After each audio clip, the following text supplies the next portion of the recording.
What's going on, guys? Thank you guys so much for checking back in with me. Today, I want to get a little serious. I don't really want this to be the main focus of my channel, but I do want this to be a topic that I do feel comfortable discussing with you guys. And that is my day-to-day life with anxiety and depression.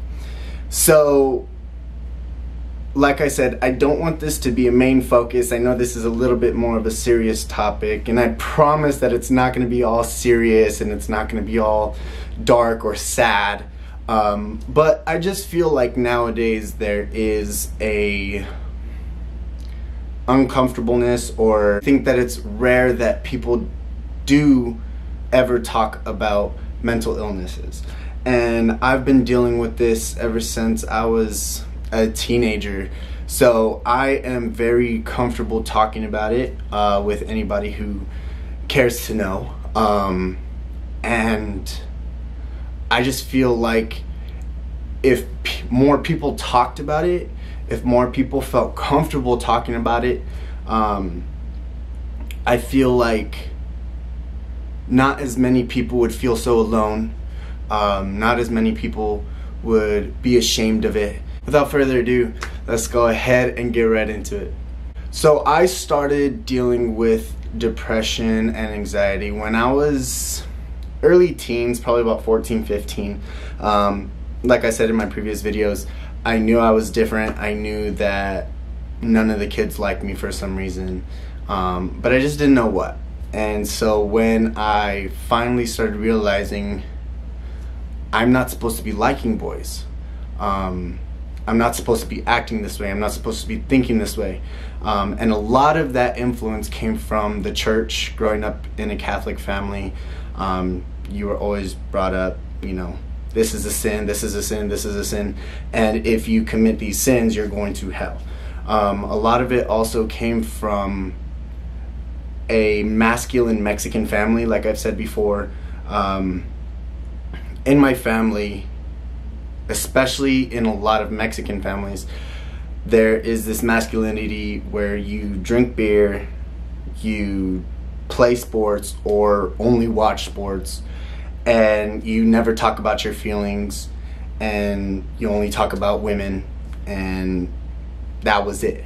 And you have wife, you have kids, you live out your days, you die. You hopefully have boys as your children to continue that life cycle. And I feel like that hindered me a lot, and that kept me from actually realizing who I was at such a young age, and trying to deprive myself of going out and getting out of my comfort zone and actually experiencing a lot of things that most kids normally experience. So like I said, growing up, I knew I was different, and especially in my family, I knew I was different than the other kids. Of course, I played baseball just to, I think, please my family, just because we are a big baseball family. So I definitely felt the pressure of having to play baseball my whole life just to please my family. So that in itself made me grow up to always trying to please everybody else. Always putting others before myself, always taking care of others before myself. And I feel like that was a big part of where my depression came from. Putting yourself before others is very selfless. It's very, you know, loving, it's very caring, and I feel like a lot more people should take that kind of mentality in this world, especially today. But I am definitely a big advocate of taking care of yourself first. When I was younger, not that I'm older now, I'm only 24, but now that I'm older than what I was when I was going through everything, I definitely didn't understand that. And going through the life experiences that I had, definitely made me very much aware that I'm all I have. At the end of the day, people die, friends leave you, and you need to take care of yourself. Like I said, growing up, probably after high school, is when I really dove deep into my depression and my anxiety. This was coming straight out of high school. I didn't know what I wanted to do. I knew I hated school, but I had to go just because I couldn't do anything. And if I wasn't going to school, I knew I had to work. Working, my first job was at UPS. And I was a preloader for the morning shifts. This was going in at maybe 11 p.m. and coming out at 9 a.m. You're just loading all the UPS trucks. Working that shift, constantly tired, constantly, up late, working through nights, being up all night, asleep all day, it definitely didn't help my depression as well. So that was when I started feeling the pressure of work. It was a very uptight work environment. It was very stressful. They expected a lot out of you, and this being my first job, it put me in a very, very stressful place in my mind. This is where I started experimenting with Adderall. I just fell in love with it. I fell in love with the feeling, the rush, the focus I had of it, and everything. So of course I started using Adderall unprescribed, and I lost a lot of weight. I wasn't eating. I was constantly in my head thinking about everything. I started overthinking who I was, disappointing my family, my friends. I think it exaggerated everything that I was dealing with 1,000,000 times more. I remember going to my shifts and sitting in the truck and just contemplating suicide. Every single day I would go into work thinking of different ways how I could kill myself, and thinking of different ways to end the thoughts in my head, to end this hurt, to end just this pain that I was dealing with every single day. Of course I couldn't talk about it to anybody. I didn't feel comfortable enough to go to my parents, to go to my brother, to go to any friends, and this just caused a lot of loneliness and sadness. And then I started smoking a lot of weed. I started drinking. This was more like 19 time. That's where everything just kind of fell apart. Then I started having panic attacks. When I first had my very first anxiety attack, I used to have them at night. And my very first one was one of the biggest ones I've had. It was at night. My skin started tightening up. I started squeezing all the muscles in my body. Then my chest got tight. I couldn't breathe. I felt like my lungs were collapsing. I started panicking in my mind. I ripped off all my clothes. I was screaming into my pillow because I didn't want to wake anybody up. And I felt like I was dying, and I didn't know what to do at all. You literally feel like you're having a heart attack, and you feel like you are going to die. This is it. And at 18, 19, I didn't understand what it was. I didn't know. And this would continue for about another year or so. And then finally my parents convinced me to go to a therapist. When I first thought about going to a therapist, it was very negative. I was very ashamed that I was psycho enough to have to go to a therapist. I was really pissed that I had to pay somebody, or my parents had to pay people to talk to me because I couldn't talk to them.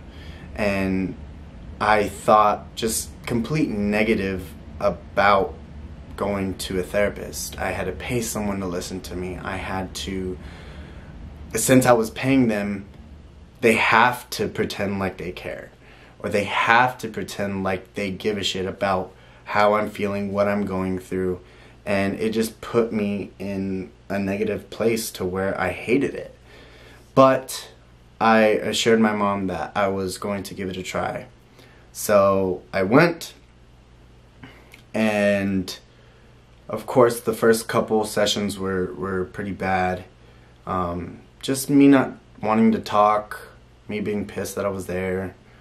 And then eventually I started opening up a little bit more. This was actually somebody I could confide in that couldn't judge me at all and didn't know me since I was little. I became comfortable with talking to him. And eventually I told him I'm gay and I don't know how to deal with it and I don't know what to do. And I just feel like ending my life. I don't care to live anymore. And people would be ashamed of me. And I felt so comfortable telling him every single thought, every single idea, venting to him about my mother, venting to him about my dad, about my family, about friends, about just me, and just spilling all my guts to this person who legally cannot say a single word to anybody. And it just felt so good eventually, to where I actually looked forward to going to a therapist, to going to my therapist. Eventually he put me on medication. He definitely diagnosed me with depression and anxiety. So I take medication still to this day, every single day. I was good. I was going good. I was going good with my life. Things were starting to feel a little bit better. And then I came out to everybody. And with this, about a good 98% of all my feedback, of all my comments and everything were positive. Of course, the other 2% you can never really help. But I got full support of my family. So after I came out, pretty much, I met my first boyfriend. Things went great for about another 2 years. And then, well, little less than 2 years. And things were going great. Of course, I had my on and off days. There was days where I couldn't even get out of bed. There was days where I just didn't even want to talk to him. I didn't want to talk to my family. I didn't want to talk to my friends. But everything was fine. And then my first heartbreak. After my first heartbreak, pretty much my whole hard work that I put into my mentality and put into everything that I was working towards just completely fell through. I crumbled. My heart was shattered, and I had never felt this before. I went through probably the darkest place, a lot darker than when I was hiding my secret. At the time, I wasn't working, so I couldn't afford any pills that I wasn't supposed to be taking. I couldn't afford weed, but nothing could take this pain away.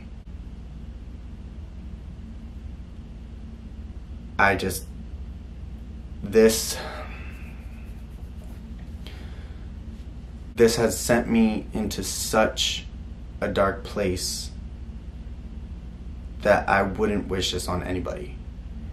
And yes, of course, heartbreak is inevitable and all that, but when you are dealing with depression and anxiety and you go through it, it kind of just hits you while you're down. and it triggered a lot of hopelessness, a lot of hurt, and that is when I started cutting. I don't really tell many people about this. Not a lot of people know, but I feel like with my channel, with my message, I want to get as personal as I can to all of you. I started cutting, and that seemed to be helping a lot. And I would cut in places where nobody could see. It had a high to it. It had a little high to it, and I couldn't stop. And of course, I started seeing my therapist a lot more. But without this man at the time that I could not live without with,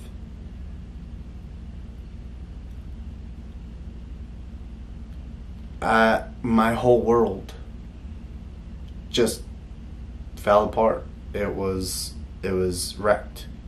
I was crying every day. I wasn't getting out of bed. I wasn't talking to anybody. I'd have my phone shut off for days. And still to this day, it's hard. It's hard to talk about. But I definitely couldn't have done it without my family. Most importantly, my mom. She was my rock. She was the one who was holding me crying. She was the one I would call when I would have my little anxiety attacks. She would calm me through it. And she is still everything to me. I could never repay my mom back for what she did, because she did save my life. When I was going through everything, I had stopped taking my medications, and that definitely did send me even deeper. But with time comes healing. And eventually, there was days where I cried a little bit less. And then eventually came a day where I didn't cry. And then came eventually a week when I didn't even have a panic attack. And even though I am still on medication, I see it now as a tool. It helps me get out of bed. It helps me have motivation to go to work. It helps me have that confidence to talk to people. And if anything, I want everyone watching this who has gone through anything like this to know that it gets better. It'll never be perfect, ever. It'll never be perfect. I've been dealing with this for over 5 years. Hell, even 7 years. It's been 7 years long. But with people that love you and care about you, around you, for support, even if it's an animal, you still have reason to live. You have purpose. And one thing I definitely live by is there's purpose in your pain. I definitely have a purpose now, and in any way that I can get that purpose across, whether it be YouTube, Instagram, Facebook, whatever, even in person. I have that experience now, and I am living proof that it does get better. And like I said, it'll never be perfect. People and life are not perfect, but it does get better. I still have panic attacks to this day. I still have little anxiety attacks to this day. There are days where I cry for no reason. Nothing can be wrong, and I am curled up in a ball in bed and just not wanting to talk to anybody. But you learn how to deal with these things. You take time and you live through these experiences. That's why I am completely thankful for platforms like YouTube, because they gave me hope. They gave me the knowledge I needed to continue. And I'm not saying that YouTube saved my life, but it definitely helped. And so I feel like my purpose in this life is to at least help one person going through mental illness. I want you to know that you are not alone, and it gets better. I promise. Thank you guys so much for watching, and I promise, like I said, this will not be a serious channel. I definitely want to do more with this, but this has definitely been one of the biggest topics that I've wanted to talk about since thinking about starting a YouTube channel. I promise we'll get a lot more different content, but I definitely feel like I wanted to get this off of my chest and open up to people who don't normally talk about this. I feel like this is very taboo, especially nowadays where social media is a big part of everyone thinking that life is perfect. So I feel like if we open up a lot more about these mental health issues and start creating the norm, or it being cool to actually talk about your feelings, that we might even save a lot more lives. With that being said, thank you guys so much for checking back in with me. Thank you guys so much for continuously watching. I know this YouTube thing has started off very slow. I'm horrible at uploading and making videos, but there is also a part of me that wants to create quality content and wants to actually be true to myself and true to what I'm speaking about. Thank you guys so much for watching, and as always, live your truth.